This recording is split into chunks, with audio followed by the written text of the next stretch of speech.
Nah, waktu itu saya kan masuk, itu bukan bukan gua sih sebetulnya, kayak tebing gitu. Begitu saya masuk ritual, itu terbuka kayak pintu. Nah, masuk, saya ke dalam, udah masuk tertutup, gelap. Maju melangkah ke depan ya terlihat uang bertumpuk. Begitulah. Ada ratusan juta atau Lebih, sekarang kira-kira lebih atau ya bisa disebut itu kira-kira apa kan 500 aspal setengah 500 juta. ya. Nah, mas.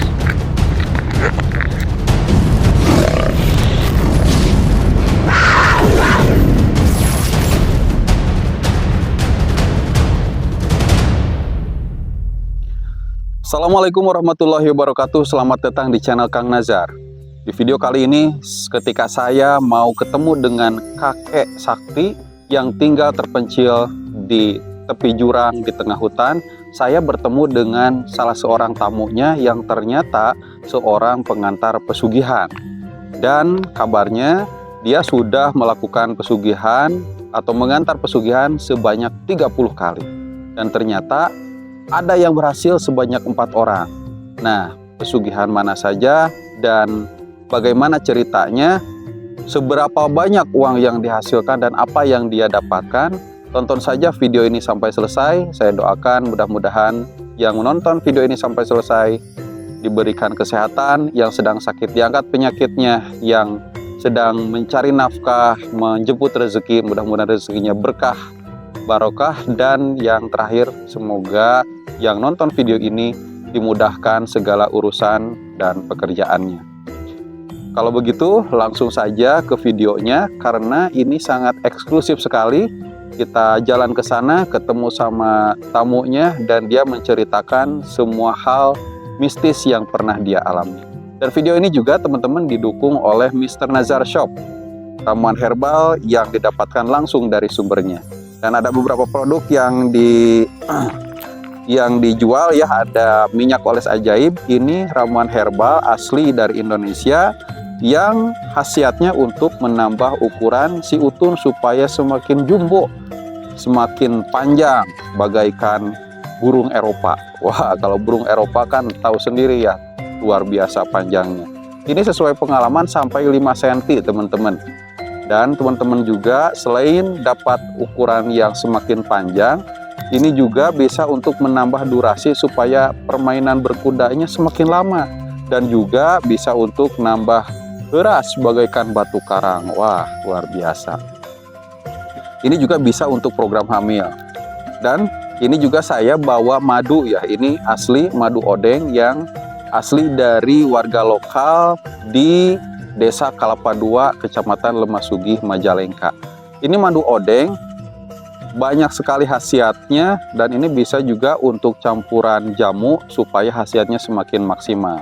Minum madu odeng setiap hari bagus untuk menjaga kesehatan tubuh agar terhindar dari berbagai penyakit. Carilah produk ini yang asli hanya di Mr. Nazar Shop. Nah, teman-teman kalau mau pesan bisa lewat nomor WA yang ada di bawah sini dan juga toko online. Dan jangan sampai salah, nama tokonya Mr. Nazar Shop. Ada di Lazada, di Shopee, dan di Tokopedia. Ayo sebelum kehabisan, pesan minyak oles ajaib dan madu odengnya. Kalau gitu kita langsung lanjut saja, kita ngobrol-ngobrol dengan tamunya si kakek yang ada di hutan Sumedang ini.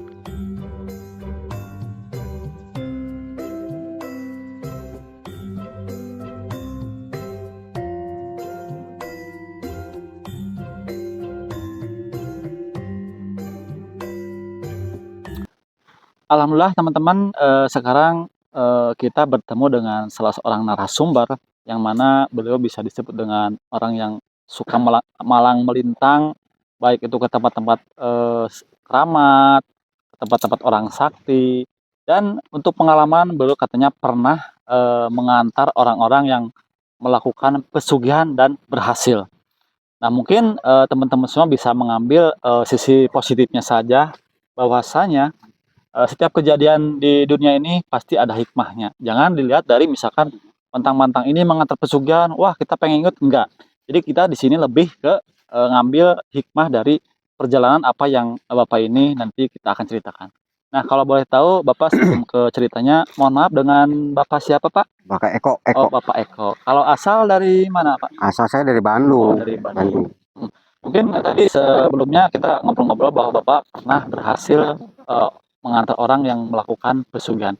Nah, biar ceritanya jelas, itu bisa diterangkan kepada para penonton bahwa pesugihan itu seperti apa, apakah itu cuma sebatas tipu daya, apakah emang ada yang berhasil, dan mungkin Bapak bisa terangkan dari awal sampai akhir. Oh, jadi begini. Jadi sebetulnya waktu itu kalau nggak salah itu tahun pertama itu tahun 2002, kalau nggak salah 2002 itu. 2002. Sebetulnya tuh nggak ada niat itu untuk berpesugihan itu.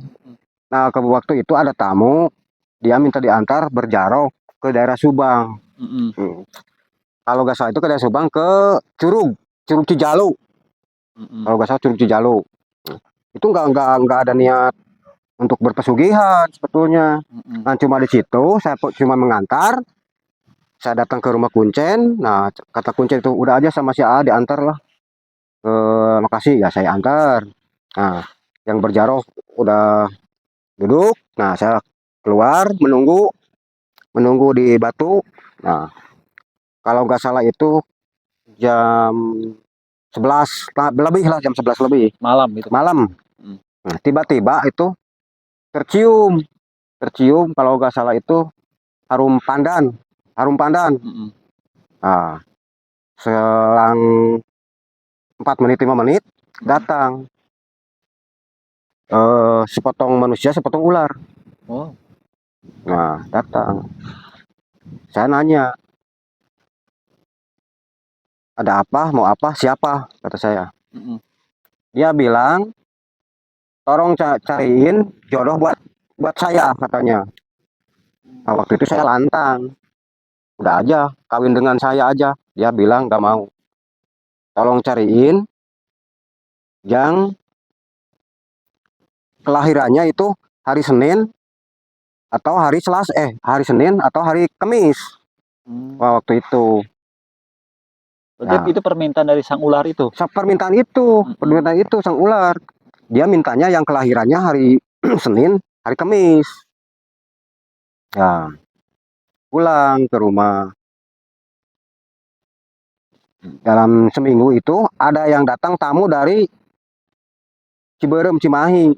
Namanya, itulah namanya, nggak mau itu privat ya.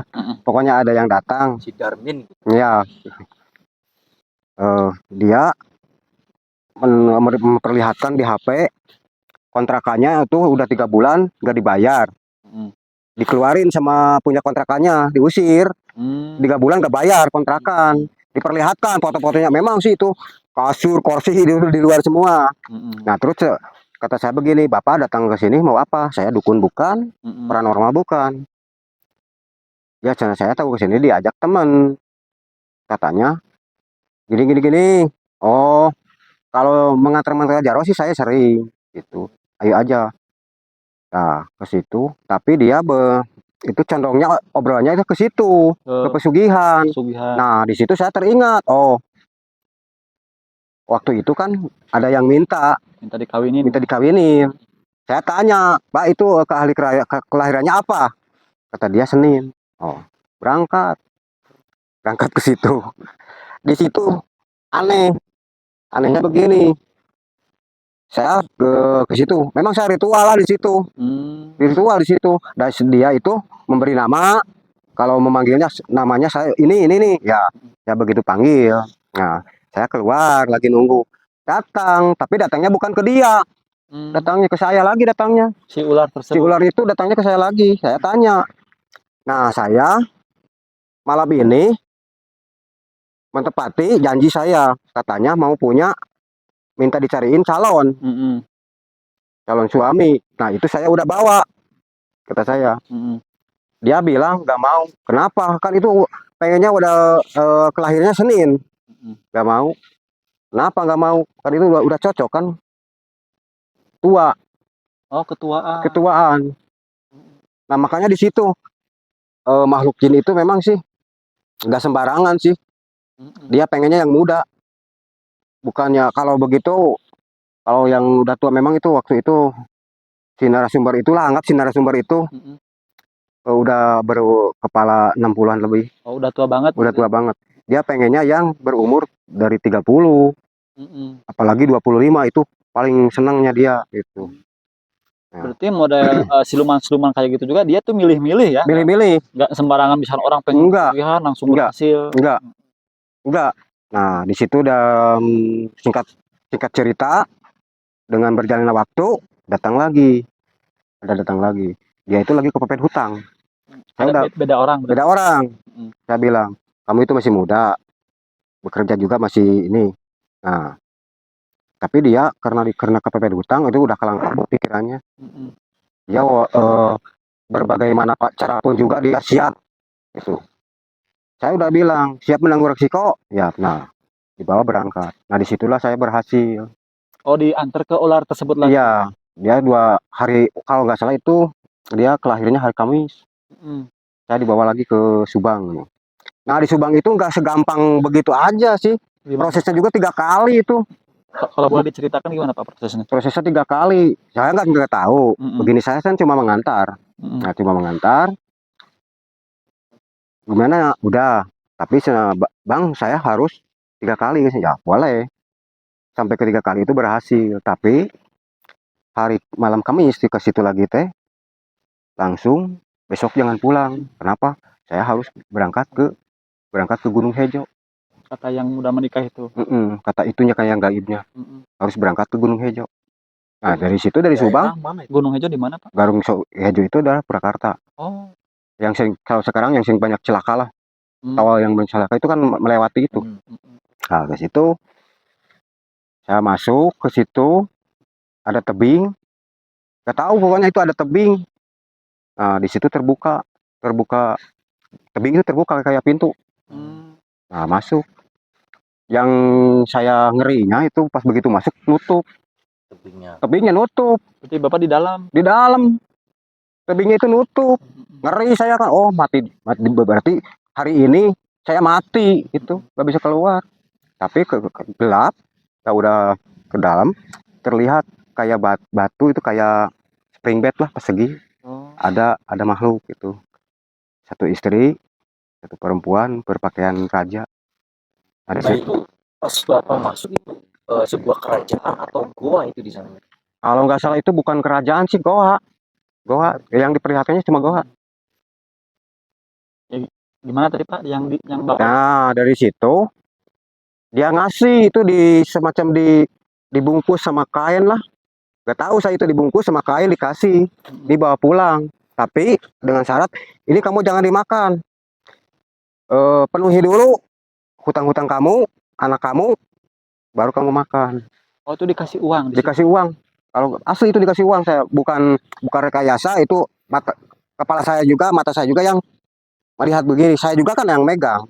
Berapa karung itu Kalau di karung nggak tahu ya. Cuman waktu itu pulang dari situ juga pulang ke rumah saya. Nggak itu langsung ke rumah saya pulang. Saya diberesin. Kalau nggak salah itu 1 meter. Uangnya 1 meter. Gepokan gitu. Ya nggak tahu itu berapa lah nominalnya, nggak tahu. Kata teman saya tuh, kamu mau ambil? Enggak, saya nggak mau ambil. Kan itu petunjuknya juga itu harus bayarin ke hutang-hutang kamu dulu. Nah, jadi selang 3 minggu kemudian bertemu lagi ke rumah saya. Saya bertanya, ini saya mau tanya, apakah betul dengan cerita orang yang berpesugihan itu ngipri tidur dengan ular, terus ularnya pergi, uang bertumpuk. Saya pengen tahu nih, kata saya. Dia bilang bohong. Bohong. Emang kalau si tidur, dia tidur. Biasa berhubungan. Biasa berhubungan. Nah, dia juga minta tempat kamar khusus. Oh. Minta tempat kamar khusus. Dia harus nyediain gitu ya. Nah, dari itu dia berhubungan. Terus gimana cara ngasih uangnya? Kata saya gitu. Saya pengen tahu sih. Jadi cerita orang itu harus sesuai dengan fakta. Harus sesuai dengan fakta. Jadi begini. Cara dapat uangnya itu dia dimudahkan. Oh, tetap dari usaha. Dari usaha. Contohnya begini. Ini ada tanah 1 hektar. Susah. lakunya susah lakunya. Tapi dengan jalannya dia itu langsung. berhubungan badan misalnya. Nah sekarang juga rumahnya juga di perumahan L itu di Parahyangan, Yang Parahyangan, berarti Kota Baru. sampai sekarang dia masih berhubungan badan sama Masih itu istri. sampai sekarang juga masih. Dia beli rumah itu kalau nggak salah 1,5 M, 1,5 M. Dia jadi pengusaha sukses berkat itu. Enggak menikah dengan siluman ular itu enggak berhubungan lalu nggak menghilang bertumpuk uang, enggak. Itu kata Ya kan yang selama kita tahu katanya kalau menikah dengan siluman ular habis berhubungan si sisiknya tersebut jadi uang. iya Mas, iya berarti pada dasar itu bohong berarti. ya nggak tahu lah itu walau alam kan itu mungkin Versi dia gitu. mungkin versi dia. Mm-mm. Cuman pengalaman saya kan saya orangnya berpenasaran pengen tahu Mm-mm. gimana itu.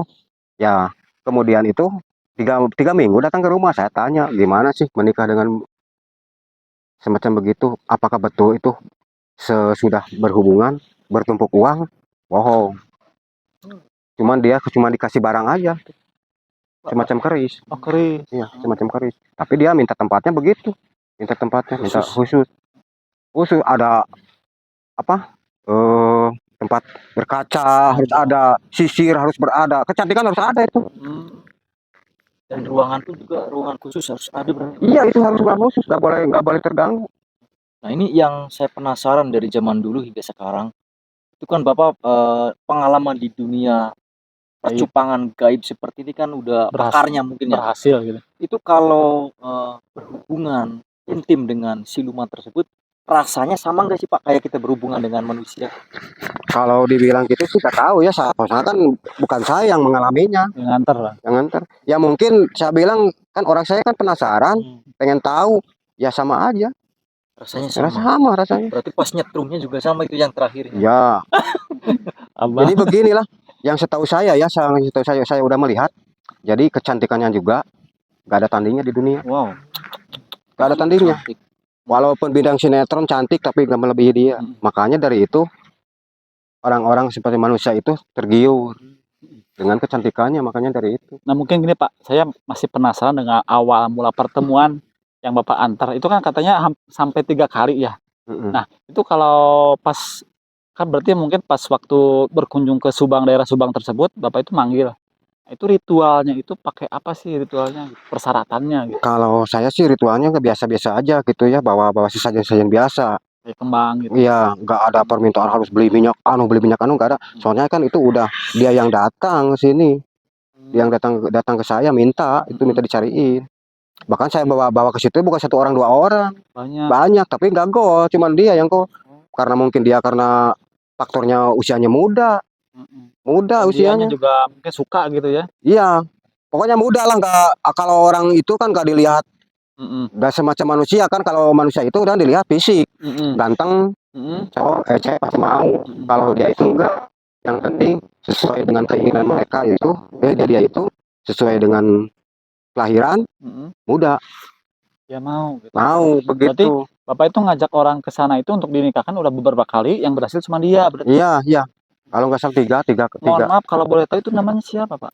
Yang mana? Istrinya biasa kan punya nama dia, kalau boleh disebutkan gitu. Dimas Mayang Sari kalau nggak salah. Mayang Sari, Masya Allah. Berpakaiannya kebaya putih,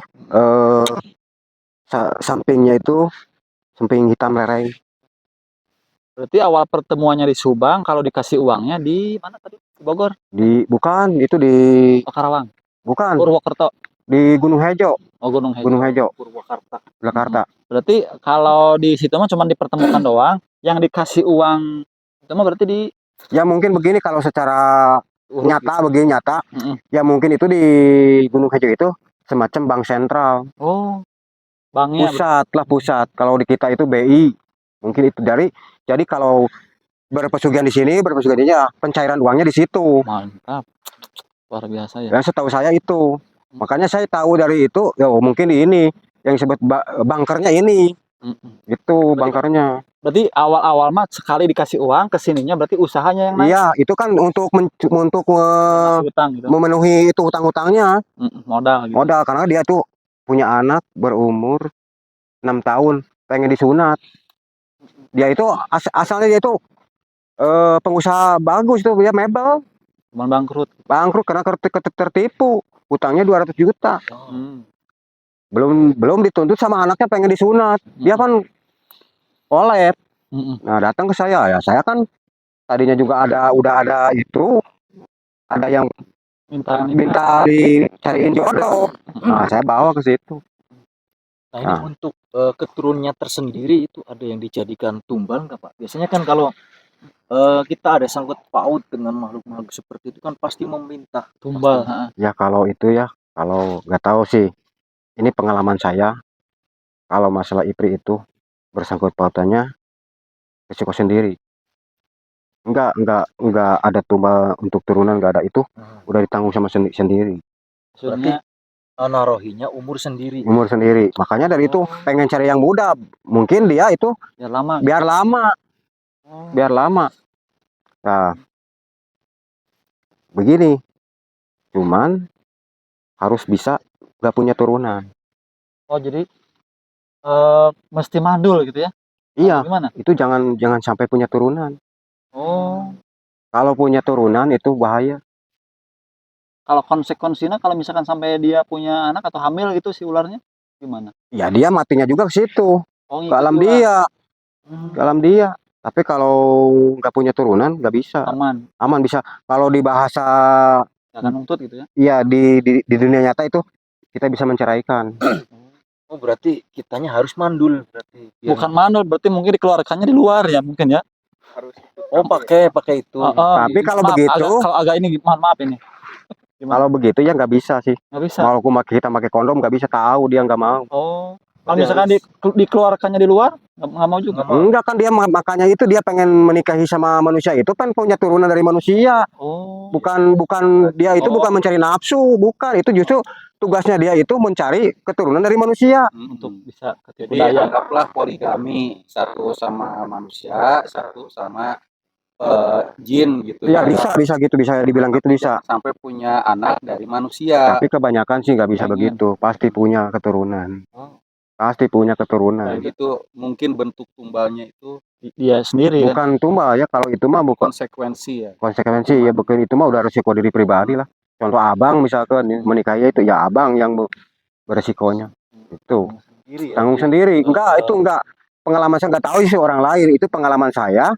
Emang enggak menyangkut paut 7 turunan, enggak. Cuman yang bersangkut pautan aja. Udah putus di situ Udah. gitu ya. Jadi nantinya begini. Nanti kan si itu bahayanya itu kan mencari bapak. Si anak tersebut. Itu nanti kalau ada yang menikahi itu, contoh misal saya yang harus menjadi walinya. Ceritanya sama cerita yang Pak Dudung ya dulu. Itu kayak gitu. Punya anak mencari bapaknya. Nah itu. Sampai nangis-nangis gitu ya. Makanya itu ya banyak yang terjerumus ya masuk. Misalnya contoh saya menikah itu punya turunan ya, saya termasuk siluman itu. Keluarga, betul keluarga. Betul. Ya yang namanya jin. Ya begitulah untuk gimana caranya untuk menggelincirkan orang. Nah, mohon maaf, Bapak ini kan berarti termasuk orang yang mengantar. Ya. Bisa dibilang mempertemukan dia ya sampai dia berhasil. Kalau misalkan sewaktu-waktu Bapak panggil Nyimas Mayang Sari tersebut itu bisa untuk komunikasi gitu. Kalau untuk komunikasi bisa sih. Bisa. Asal saya ke tempatnya. Kalau nggak di rumah nggak bisa. Kalau misalnya dipanggil ke sini nggak bisa. Nggak bisa, harus di tempatnya. Nggak bisa. Harus di tempatnya itu dulu. Kalau berwujud berarti nggak bisa. Kalau berwujud itu nggak bisa, harus diri saya. Dia nggak mau diperlihatkan orang. Nggak. Misalkan contoh begini, ini 4 orang, Gitu. 5 orang nggak bisa. Di 4 orang ini paling bisa 1 yang bisa tahu, yang bisa melihat. Berarti nggak bisa ketangkap kamera juga. Enggak. Pernah saya bawa itu pengen tahu, kamera nggak jalan semua. Ngeblank semua kamera. Ada yang penasaran pengen di kamera. Ngeblank kamera. Dan itu lokasinya di curug, di air atau di curug? keramat? Di curug, bukan keramat, curug. Tapi di situ kan banyak orang yang dikeramatkan di situ. Makanya saya bawa ke situ. Dan awalnya juga saya bukan untuk pesugihan, mengantar untuk berjaro begitu. Cuman itu dia datang. Bapak, saya mau tanya nih, kan Bapak itu suka nganter orang. Nah, kalau boleh tahu apakah Bapak nantinya dapat bayaran ataukah justru dari Nyimasnya sendiri yang memberikan bayaran kepada Bapak gitu? Kalau Atau saya bayarannya dalam bentuk apa sih? kalau saya begini ya, ada tamu. Nah, boleh saya antar, tapi saya kan contoh mengantar abang lah. Mm-mm. Saya mengantar abang kan meninggalkan rumah. Nah, saya kan orang kerja, Mm-mm. orang buru-buru. Berarti harus diganti. Saya meninggalkan kerja harus diganti. Nah, itu Oh, yang ya. penting ada yang ngasih resiko buat di rumah, Ya begitu, kalau nggak masih ya nggak mau, saya ngapain. buang-buang waktu gitu. Buang-buang waktu. Berhasil dia, yang berhasil bukan saya. Terus misalkan gini Pak, itu kan contoh dia yang diantar sama Bapak udah berhasil. Ya. Uang yang hasil pesugihan tersebut Bapak mau? Saya belum pernah. Ini sampai Heeh. sekarang ini yang sukses. Heeh. 3 orang yang sukses, 4. Dalam sekian puluh itu 4 orang yang sukses. Sampai sekarang sering kontekan, sini main ke rumah, punya uang nggak? Bawa ini uang. Saya nggak terima. Oh, nggak mau berarti. Saya terima itu waktu buruh aja, itu buruh ngantar aja saya terima. Sebelum Jasa.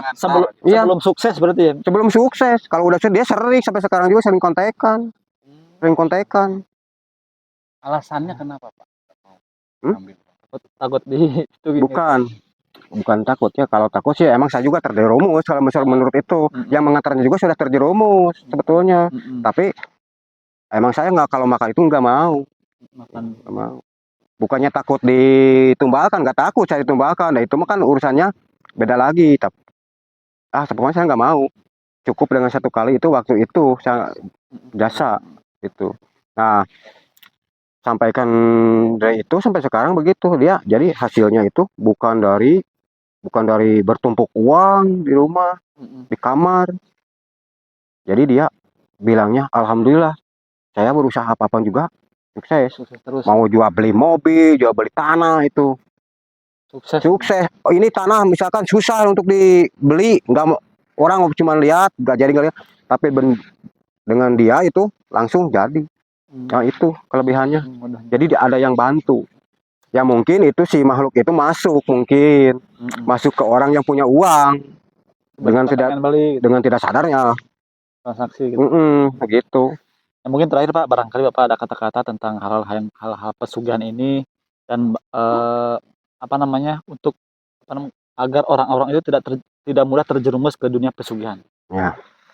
Ya intinya begini ya. Kalau manusia itu kan saya bukan untuk mengajak sih sebetulnya. Kan ini untuk menjadi motivasi. Sebetulnya itu nggak usah begitulah. Dan tidak semudah itu ya Pak ya? Iya, tidak semudah itu. Maupun misalkan mau ke IPRI, mau yang lain-lainnya nggak semudah itu. Jadi jangan sampai begini. Pesugihan itu jadi kaya enggak? Nah, itu rugi, paling rugi. Banyak itu. Musyrik udah ya? Nah, ya itu musyrik udah. Gitu ya? Ya banyak itu. Yang terjerumus musyrik itu banyak. Nah, jangan sampai begitulah. Ya Allah itu kan sebetulnya luas tuh membuka pintu-pintu jalan usaha itu sebetulnya. Tinggal rajin kitanya. Begitulah. Ya untuk saudara-saudara sayang dimanapun juga, walaupun susah itu jangan sampai terjerumus itulah.